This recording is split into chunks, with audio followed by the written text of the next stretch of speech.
नमस्कार, मी डॉक्टर स्नेहल राऊत, श्री विश्वार्पण आयुर्वेदमध्ये आपल्या सर्वांचे स्वागत आहे। आपण केस गळतीवरचे उपाय याची सिरीज बघत आहोत। यामध्ये आज आपल्या सर्वांना केसांवर उपयुक्त असं औषध कुठलं ते माहिती असलेली औषध आपण बघणार आहोत, ते म्हणजे आवळा। हे औषध आपल्याला माहिती आहे की ते केसांवर फार उपयुक्त आहे, परंतु ते कसे घ्यायचे, कधी घ्यायचे आणि त्याचा उपयोग कसा करायचा हे आपल्याला शास्त्रोक्त माहिती नसते।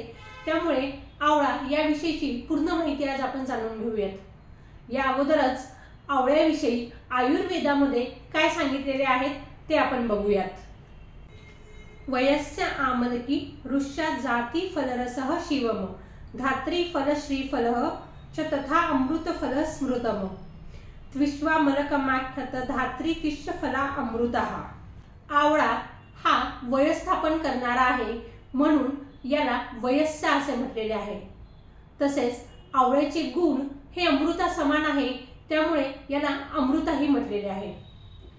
आपल्या शरीरामध्ये जे 6 रस उपयुक्त असतात, मधुर, आम्ल, लवण, कटू, तिक्त आणि कषाय, या 6 रसांनी युक्त हा असा आवळा आहे, म्हणून याला षडरसा सुद्धा म्हटलेला आहे। असा हा आवळा आपल्या केसांसाठी पण फार उपयोगाला येतो। ज्यांचे केस हे पित्त वाढल्यामुळे किंवा उष्णता वाढल्यामुळे गळतात, त्यांच्यासाठी तर हा रामबाण उपायच आहे, कारण आवळा हा पित्त शमन करणारा आहे।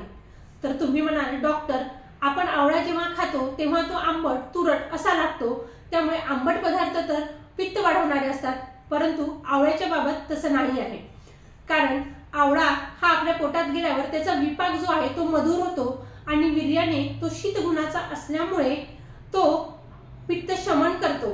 त्यामुळेच आपण आम्लपित्ताच्या पेशंटला आवळा काठीही खायला सांगतो। त्यामुळे ज्यांचेही केस पित्त वाढल्यामुळे जातात त्यांच्यासाठी आवळा हा सर्वश्रेष्ठ आहे। आवळा हा साधारणतः ऑक्टोबर-नोव्हेंबर महिन्यापासून तर जानेवारी महिन्यापर्यंत ताजा आवळा हा आपल्याला बाजारामध्ये मिळतो। एरवी तो वर्षभर आपल्याला अवेलेबल नसतो। आवळा हा ताजा घेतल्यास अतिशय उत्तम। तो कसा घ्यायचा, तर आवळा हा किसून घ्यायचा आणि त्याचा 10 ते 15 ml रस काढून तो रोज सकाळी उपाशी पोटी घ्यायचा। यामध्ये तुम्ही गरजेनुसार खडीसाखर टाकू शकता। तुम्हाला गोड आवडत नसेल किंवा तुम्हाला मधुमेहासारखे आजार असेल तर तुम्ही खडीसाखरेच्या ऐवजी चिमूटभर भाजलेले जिऱ्याची पूडही टाकू शकता। ऋतू संपल्यानंतर आवळ्याचा उपयोग हा आवळ्याचा मुरब्बा बनवून ठेवावा किंवा आवळा काठी बनवून ठेवावी, परंतु हे दोन्ही औषधी तुम्ही घरी बनवलेली असावी, हे मात्र यामध्ये अट आहे। आणि आवळा काठी करताना त्यामध्ये मिठाचा वापर हा केलेला नसावा। तसेच आवळ्यापासून च्यवनप्राश नावाचं औषध हे सगळ्यांना माहिती आहे, ते तुम्ही वैद्याच्या सल्ल्याने जरूर घेऊ शकता। असा हा आवळ्याचा उपयोग पोटातून कसा घ्यावा हे आपण बघितलेले आहे।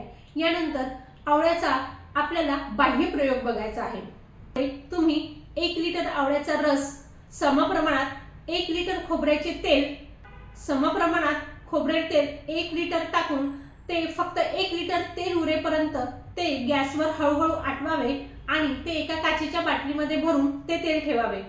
ते आठवड्यातून 2 ते 3 वेळेस लावल्यास तुमच्या केसांची मुळे ही मजबूत होतील, केस काळे व्हायला सुरुवात होतील आणि या उपायामुळे तुम्हाला किती दिवसांमध्ये फरक पडला हे मात्र तुम्ही मला कमेंटमध्ये नक्की सांगा।